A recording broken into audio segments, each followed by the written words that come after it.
Hello and welcome to the Minority Arts Appreciation Society podcast, where we're taking all the boxes and bringing a minority perspective to popular internet discourse.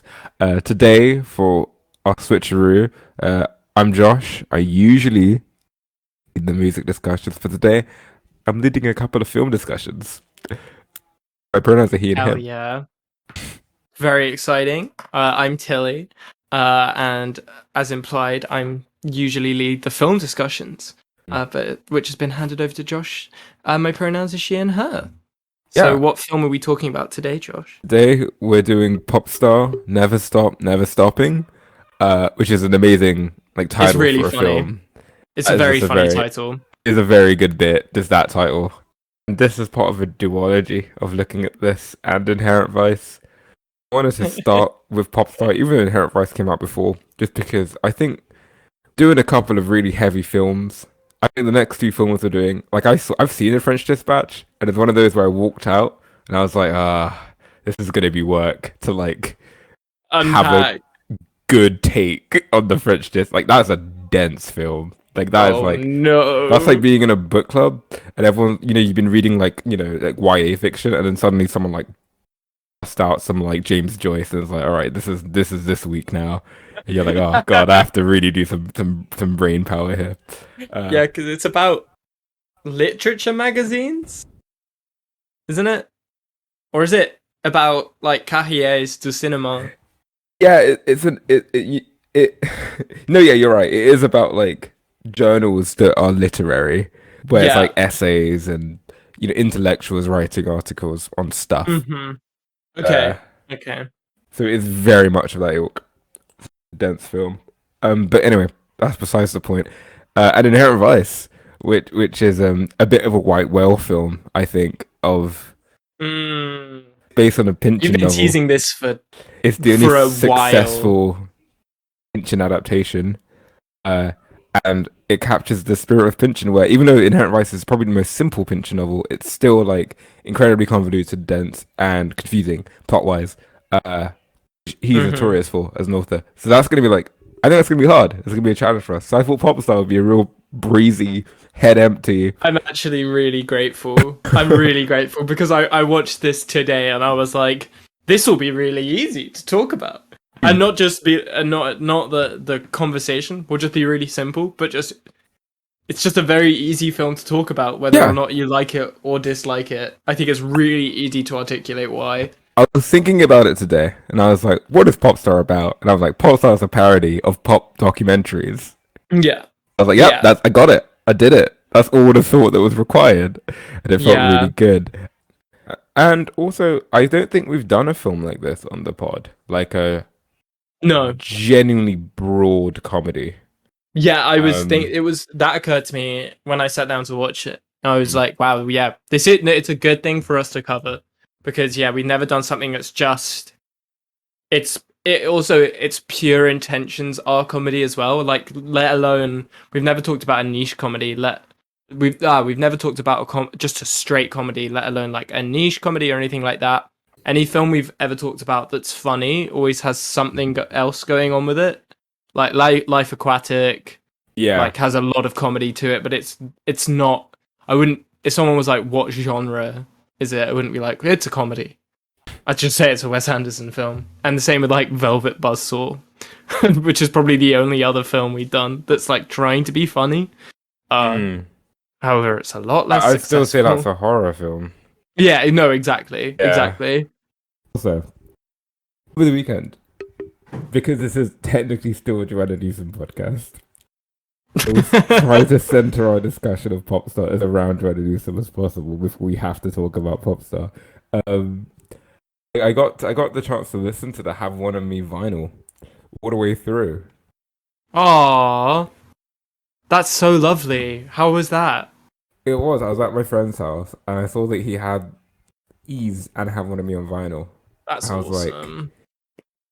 all really hungover, and it was like a lovely way to spend this afternoon would just be to sit in this couch and listen to this album for 2 hours with That's someone else who really likes it. lovely.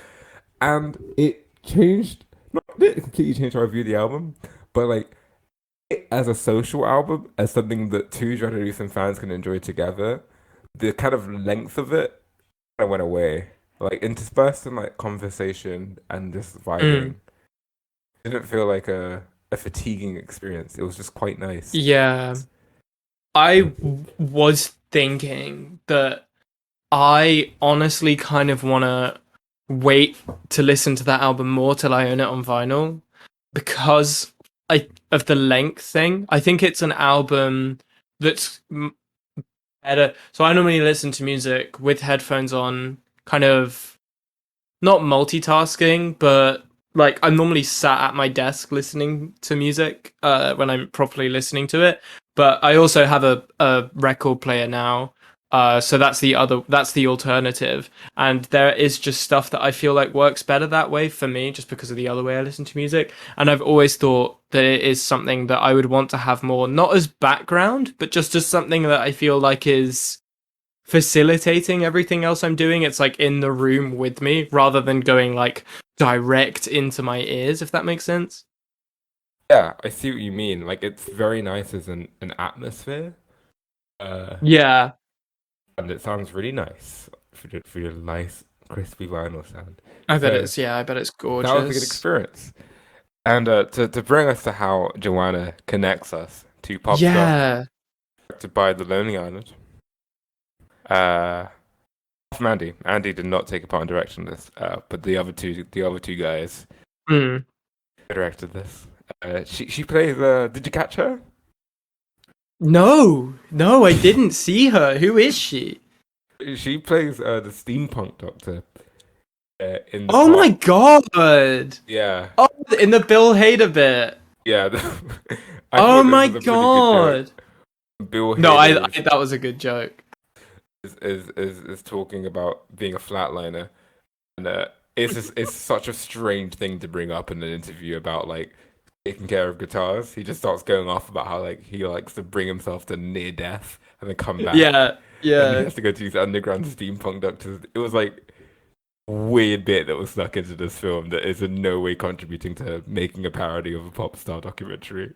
No, honestly, I wouldn't be surprised if that was filmed in like a completely different location as well, because there's literally no connection to the main film. It's just cut away, and it's like this is the roadie, and he's like knocking over a bunch of guitars. It's very It funny. is. It It's is like a Family Guy cutaway gag.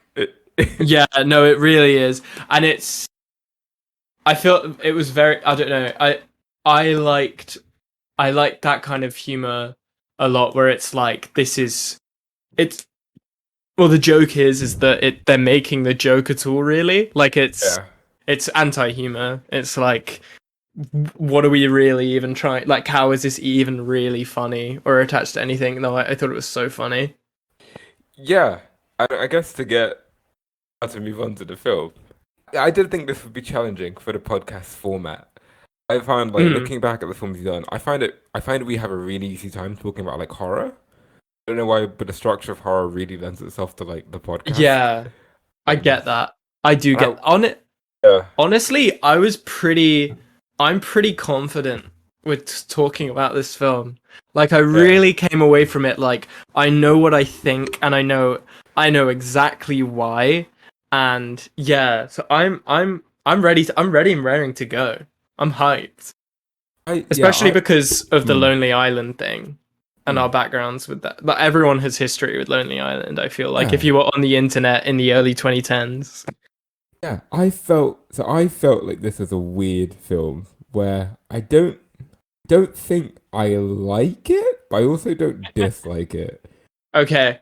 It Okay, feels no, I wish this came out. I wish Lonely Island made a film pre kind of this era of like internet and celebrity, if that makes mhm. sense. That's really interesting. Why is that? So, okay. I think a lot of the humor in this film depends on how invested you are in pop star documentaries, Okay. like mockumentary as a format. I think as someone who doesn't really, I don't think I've actually seen a pop star documentary. Can't bring one to mind that I've actually watched. I've seen Oh, clips of the yeah, Katy yeah. Perry one, which is No, sort of yeah. fascinating because she has like a real depressive spiral in that film, and it's like Oh, incredible that it really? just Oh, came out and was wow. like, "This is the Katy Perry film," and it's like weirdly sad and dark. Oh, I didn't know that. I really want to watch it. Yeah, you know the clip where it's like people ask if you're okay and you have to say you are, but you're not. You're not okay. Yeah. And it's Oh, yeah. contextualized like a huge depressive spiral she was going down Oh during my the tour. God. Oh, why is Katy Perry so inherently funny? Like, I will not make a judgment about whether or not Katy Perry's pain is funny or not. But my point is, for parody to be successful, I feel like some familiarity with the genre should be had. Yeah. Okay. I didn't find this one very funny. And I just had problems with it as a comedy. I feel like it's very easy to I found it very easy to recognize what the film was satirizing. And that was almost like a problem for me, was because I honestly don't think there was a lot of abstraction between the the stuff they were satirizing and what they actually just like did in the film. So like for example, I don't think there are a lot of honest to god like jokes here. I feel like with a lot of the like musical numbers, this is we think that doing this goofy song, like for example, like fuck Bin Laden, it's like this is an inherently funny song, and we're gonna do the song for like a couple minutes now, or like what feels like a couple minutes, and that's the joke. There's not the extra level really where I feel like I don't know, maybe there's like an extra level of satire or reference where I'm like, oh, I don't get that. Like it's not. It doesn't have that feeling of like it's been written by someone who kind of knows and almost in a weird way like admires what they're parodying, and then because of that understanding can write really clever and scathing jokes that you wouldn't understand if you didn't know what they were referencing. Yeah. And the end result is, like I said, just these very like very stereotypical American humor jokes where the joke is just the setup, and then they just kind of keep doing the setup and maybe making it a bit more goofy, uh, and like ranking up the ridiculousness of it, in the hopes that people will like laugh more and more. Uh, so yeah, I didn't find this film very funny. Like I did laugh at it, but I felt like whenever I was laughing because it made a joke that just happened to tap into my sense of humor. Mhm. Whereas I didn't feel like I was like, I'm on board with this film's sense of humor. Like this is not for me at all. Yeah, I guess another. Oh, okay, I think Lonely Island is funny, and I was trying to decide why do I like Lonely Island, but this film isn't working. And I The think there's two. It's a weird criticism. I think this film is too grounded in reality. Like the funniest Lonely Island That's scene something is when else I they wanted to go get into. Yeah. absolute surreal. Like in my pants, the lengths that song goes to. Also, I'm the boss. Like where that song ends up, it's so absolutely wild Yeah, that you can't help but respect it. It's like wow, they went there. This it I kind of get wants you that. to be invested in the characters. It kind of wants you to like. It's grounded in people who it wants you to kind of care about in a way that the Yeah, kind of 3 minute songs they do let their characters just be absolute nutters. well, I completely agree. I was going to get into this later actually, but I think no, I think it's a good thing to bring up now. Is it really it reminds me of a clip of Stephen Fry talking. I think it's quite a famous clip of Stephen Fry talking about the difference between English comedy and American comedy, and how in English comedy, you will have this central protagonist normally who is like a failure, and the entire thing is like this bitter, very like there's no silver lining, there's no happy ending for this person. The comedy comes from the fact that this person is a failure and they will continue to fail, and that's where you get like your Peep shows, The Office, that kind of thing. Very like those are very like classic guy being funny comedies. And then American humor is you will have this kind of goofy protagonist who's like flawed, but ultimately like he ends up being the hero, uh, and for whatever reason. And I think this Yeah, film, I think the clip that Steven uses for that is from Animal House with him smashing the guitar, and it's like this heroic moment. yeah, yeah, You and it's love him. like Yeah. no, exactly. Yeah, no, yeah, exactly. Ultimately, the audience is supposed to love this protagonist for whatever reason the film offers, and it's just not a storytelling I can respect, and I think it's why I found myself really quite displeased with this film. Is I was like, why, why would you choose in your film about like this guy who is just a total disaster, not on like a this isn't a moral critique or anything, but why would you choose to make the story of the film like how he ultimately succeeds? Surely it's much funnier like to see how like this gradual to see a gradual decline in this man's life and just see him utterly fail. It feels so um like unearned everything. Like I'm not frustrated that the storyline of Popstar Never Stops Never Stopping isn't like well written enough, but I'm just more left thinking like why would you choose to write this? This is such a tonal like travesty. uh I just find it really like pandering ultimately. Is it's just like the jokes kind of just stop and you're just kind of expected to care. I don't know, it's really weird. Yeah, well, I think that well, to bring up like the to compare this to British comedy, I think the closest like British analog to this that comes straight to mind is Ali G. Like the Mm. general structure of this film and the conceit is, to me, reminds me of Ali G. Like this was like American Ali G, like an obnoxious, faux street smart Yeah. person who Ali G wants to be a rapper. He wants to be a pop star. Um, Ali G, I enjoyed it from Ali G. It has problems, uh, Yeah. but Ali G as a character, as a vessel for comedy, is ripe.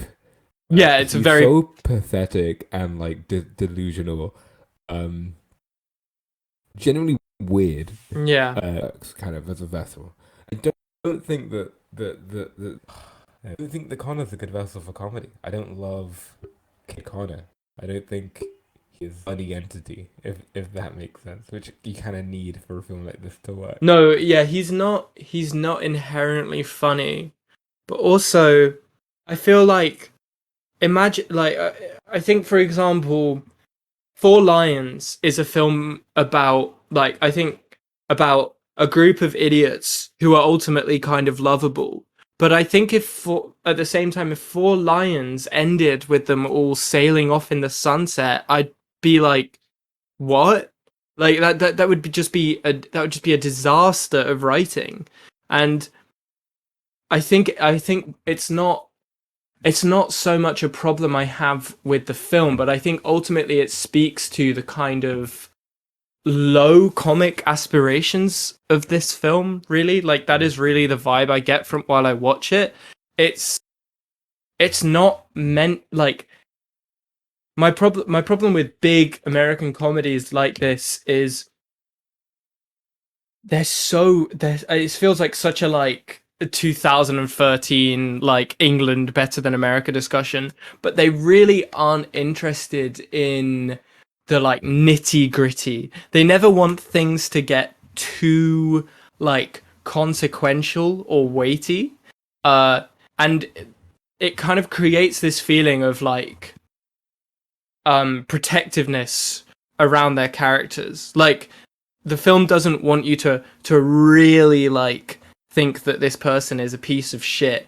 Whereas something that's so funny about like Peep Show, for example, is just like the show finding new ways to express to you how awful Mark and Jeremy are, and finding really interesting ways to show, like finding ways to show that they're interestingly bad people. Well, Whereas this yeah. is like, you have one of those people, like you have a person who is meant to be, I don't think he's as interesting as Mark or Jeremy, but he's meant to be like a failure, like he's not a talented person, he's not, but he just gets what he wants, and I just find it really frustrating. Yeah. Well. I mean, to I don't think all British comedy is good. I when I think about Oh god, specifically no. talking about like the mainstream British comedy, right? Or the mainstream comedy rather. And I think about like the mainstream British comedy as sort of like really boring schmaltzy stuff. Like in like you see like Nativity, Oh yeah, the no, no, Nativity no. films. You Yeah, see yeah, yeah. Nativity, that Yeah, no, sucks. yeah, it's really bad. Like, it's really bad. And yeah, no, just very quickly, I don't want Yeah. this to be like all British comedy is good. I just think Mm. there is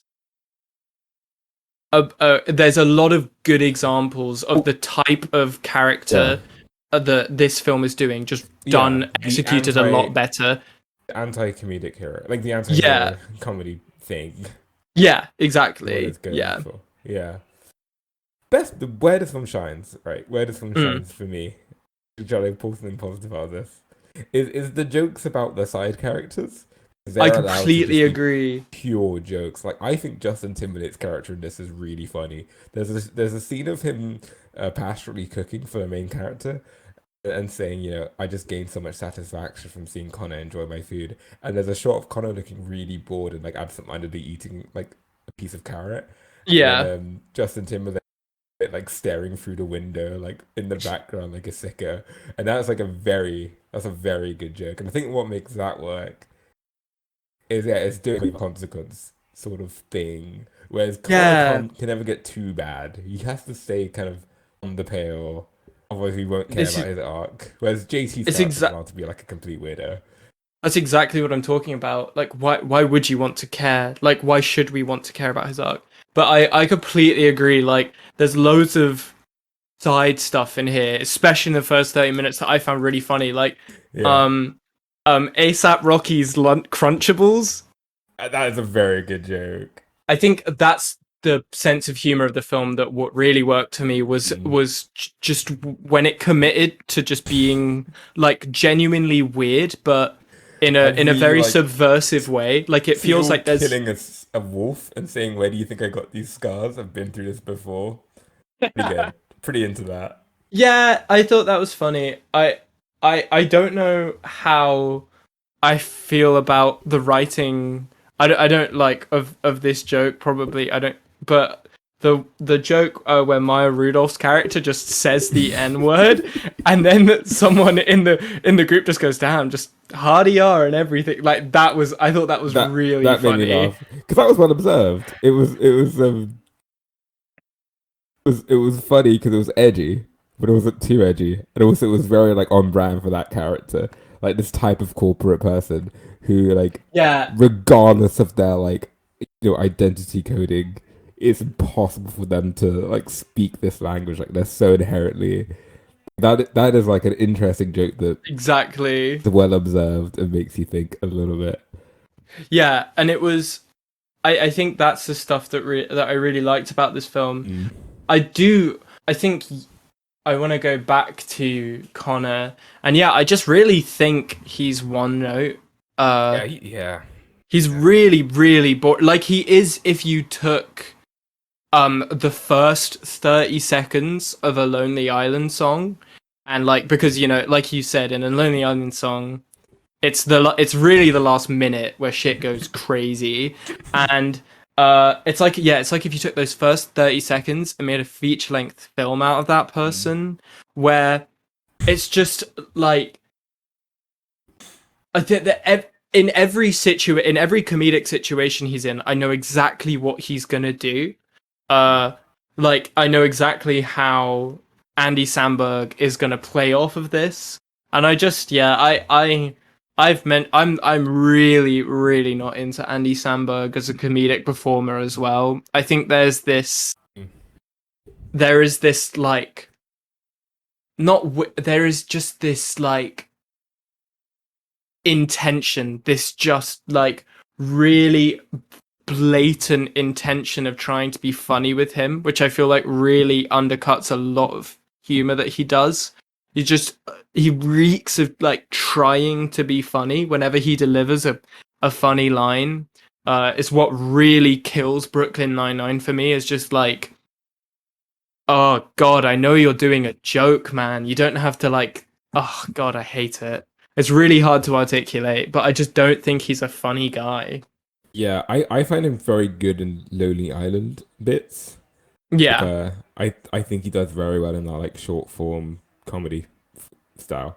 I think yeah, in the long form stuff like this and Brooklyn Nine-Nine, there's a sort of cute sincerity to his performances, which is very saccharine and like annoying. Yeah. No, exactly. He's always really cute and like cuddly. It's There's no oh, I'm not into it. At least it's from like when he the does it. it's like the Dwayne the Rock Johnson thing of like he can never get too edgy. Like he always has to be at the end of the day like a handsome, like big savior, nice guy. In the same way, Andy Samberg always like he can never be too unlikable. He always has to be like kind of a sweetheart at the end of it. And I think Mm. I mean that's kind of what I was talking about with the rest of the film. It's just I constantly feel like it's inhibiting itself from being really funny. Yeah, And also to go back to just stuff I was saying before, I just yeah. think yeah, like a lot of this film's humor, and I think a lot of comedies of this ilk, they just have this issue of not actually having a punchline. There's no actual point to a lot of these Yeah. scenes. They're just like, this We is funny. we've Uh, we've we've talked about this before of like my issue with lots of like big American comedy, uh specifically like mainstream American comedy. It's the thing where there aren't really jokes, there's just kind of like a humorous tone yeah, vibe. And like you think about how like an Always Sunny scene is constructed. Wait, uh it's fucked vibes from go. You know? yeah, no, The scene is set exactly. up where the characters take everything really seriously, aren't trying to make jokes, and it devolves into like obvious punchlines. And the characters being inherently funny like helps that show along with being Hmm. very funny. Like jokes are being constructed in Always Sunny. Like you could watch jokes being constructed. Like the who pooped the bed, like the build up to Yeah. her huge analysis of how everyone took part in the pooping of the bed, and then Frank saying, "Oh, I did all of them," and explaining how he did all of them. Like an excellent kind of construction payoff moment for a joke. Whereas here you just kind of have like very middling like goofy stuff happening. Like the main character saying goofy things or being Yeah, goofy. Uh, I really hate it. and I really you have go on. didn't get that build up. You didn't get that build up and release. If that makes sense. Yeah, Yeah. there's no I what one thing I love about It's Always Sunny is just what you pointed out is the fact that you can see all the strings. Like there is a real anti-humor element to It's Always Sunny of here it comes. You really know that this amazing line is coming. And then it just doubles down and commits to it and does it anyway, and it's always just so funny. Whereas here I think of the scene where the rapper Hunter is like, did I do it? Like, yeah, no, oh my god. Where after the like wardrobe changing thing fucks up and Andy Samberg ends up naked, he's like, did I do it? Or did I? And I guess quote unquote the joke is that maybe he did do it, but he's not going to say, and he's obviously did do it. But there's no punchline here. It's Yeah, just an it's just actor doing a funny face and voice. yeah, He's doing a funny face and going, maybe I did do it. And it really reminds me of like shitty Vine humor, like really shitty internet Vine humor, where like it's just the joke is, yeah, exactly, that there's like something mildly goofy going on. Well, I was trying to think of a version of that humor that can work, and I think the TMZ spoof here, I thought was really funny, um, of everyone in the TMZ writing room just saying very like putting up boring banal things about the celebrity and then laughing the most like shit-eating laughs and like getting more and Yeah, more increasingly. I think Eric Andre's Chelsea Peretti. You've got peak. Well, I don't know. Chelsea Peretti's okay, but I Eric Andre and really Will don't Arnett like Chelsea Peretti. are really like peak comedians in terms of American comedy for me. Like they are very funny in everything they're in. And that is a great bit, and that is a bit where I don't feel like there's like punchlines, but the tone getting more manic, the escalation of that is an example of how maybe vibe comedy can work, of just No, how wowed it gets in that skit. Um, well, 100%, and I also but think, yeah, that's not happening all throughout this film. I'm trying to think of an example of it kind of working sometimes, maybe. I to give it, I think an example of it working and something that isn't this is like, I would say Borat has a lot going on other than this. Like, there's a lot of reasons why Borat's funny that aren't this, but Borat is just very silly. It's a very silly premise, and like he has silly little catchphrases that become really weirdly charming, like wow wow we were, like never, like whenever you say that to me, it never fails to like make me smile. I love wow wow we were, and I think it's commitment. I think it is commitment, like you say. Yeah, well, that uh goes back to the vessel of comedy being a funny entity. yeah, 100%, and I think this film constantly kills Connor as a vessel of comedy by making him like like, by clearly like hedging their bets so that later on he can kind of be likable and you'll root for him.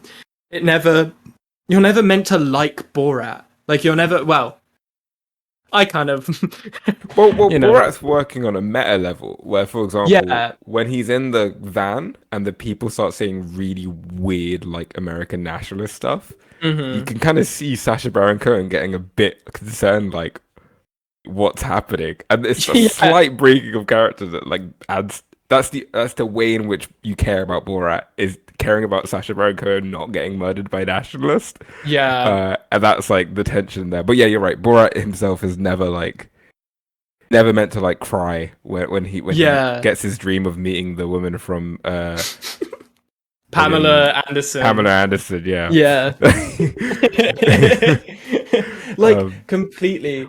well, okay. Happy Enthusiasm is another good example of like an American comedy where I think kind of does both. Like I think the humorous tone is built throughout Kirby Enthusiasm of like Larry David's constant witticisms and like general annoyance of the world builds a humorous vibe. There Yeah. is also like very deliberately constructed set pieces, comedic set pieces that are like extremely satisfying. And Hmm.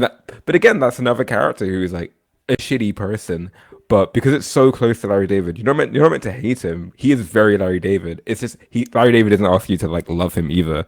He just asks you to Yeah. kind of like, but you understand how I'd be annoyed by this situation, right? And that's a more interesting version of trying to get the audience to like the character than like pure ideological.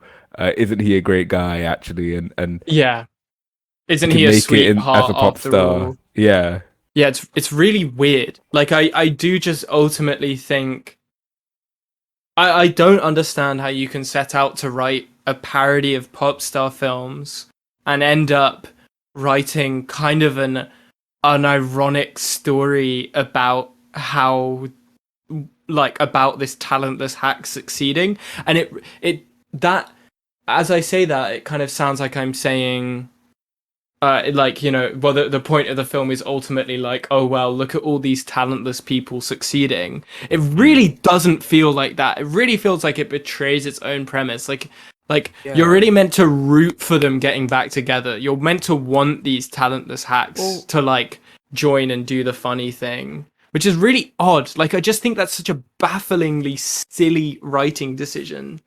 you are right in drawing this like drawing this connection between this being an American comedic impulse. Because okay, F Ricky Gervais, obviously, I have no love for Ricky Gervais. No, no. David Brent, however, is I think a very good uh, Very funny. comedic figure. You Yeah. know, a good vehicle for comedy. And the David Brent film is basically the same genre as this. Like it's a parody of like aspirational music documentaries, right? Uh, Mm. and Dave like the heartwarming bits of the David Brent film are never going to be David Brent making it as a comedian. Like the film will never accept that David Brent is good at making music. It will be Yeah. him like being able to learn a smidge of like sensitivity towards other people or like maybe mending some of the relationships that he ruined throughout the film. Same with Mm-hmm. like, you know, The Mm-hmm. Office UK. It will always be like he's a little bit better at the end of the show and kind of Yeah. as a person, but he's not going to become like a huge, famous, successful mogul. I can't remember the fate of Michael Scott. Does Michael Scott go and become incredibly financially successful at the end of The Well, Office US? Michael Scott just finds love, like, Yeah. which I feel like he really, like, that Well, is that's true to the doing. spirit, I guess, of what I'm saying. I just really am baffled by the writing decisions of this film. Like, I really just don't Yeah. know how you would do that. And I know I said this before, but I really do think it speaks to just like really lackluster like aspirations for the comedy of this. Like Yeah. I really don't respect films, especially comedies, that aren't willing to sit in like failure and things not working out for their characters. Mm. Like I think that's so shallow as comedy goes.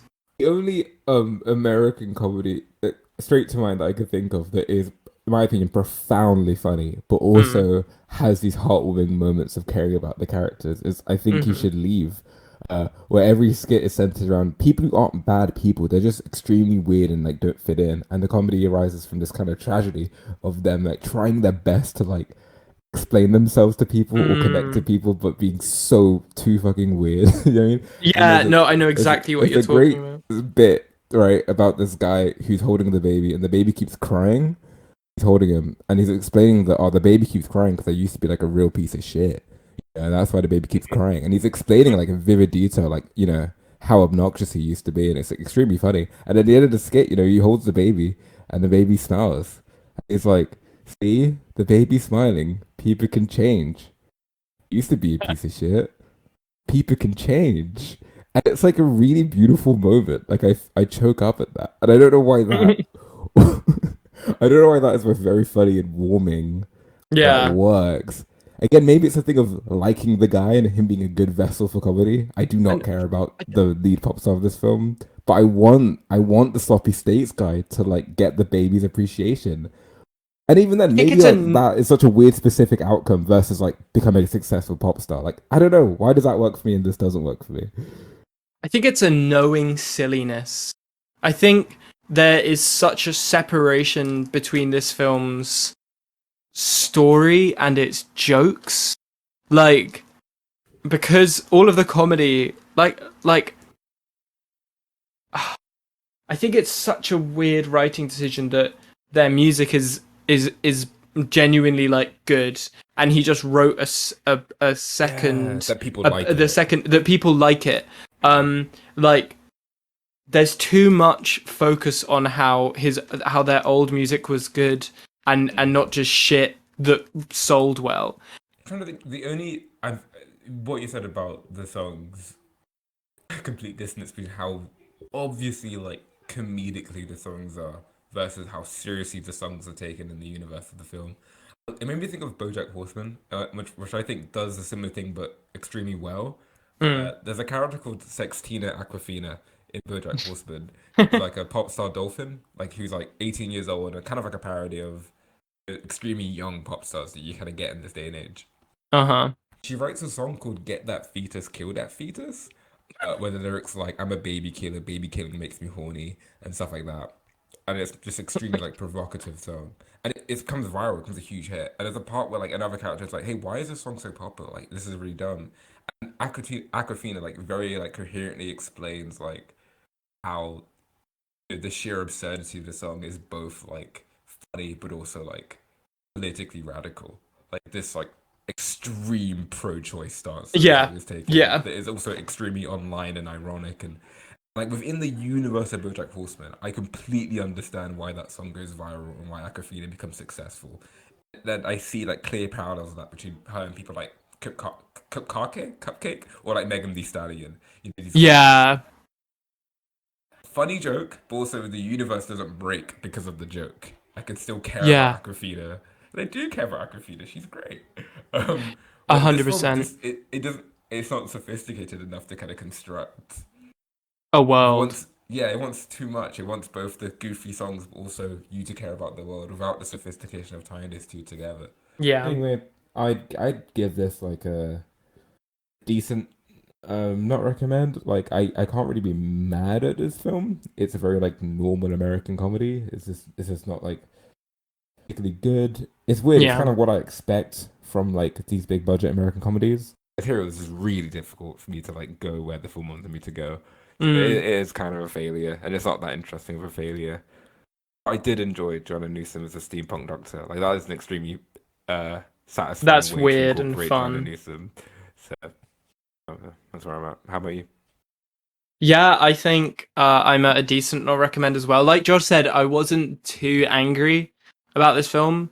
I just there was the last half hour was really painful though because the film gets on rails where you're at the second act low point and you know that they need to come back together as a team and like win the day, and from that point on I found it pretty miserable because yeah, like I said, it's just you can see the strings in the worst way where there's no joke about the strings. Like the joke isn't that they're gonna get back together, which is how you do satire. You know, you do satire by doing the thing that uh, you are satirizing, and the joke is that you're doing the thing. Like that's how you parody things. You don't just do it. It's so Yeah. strange.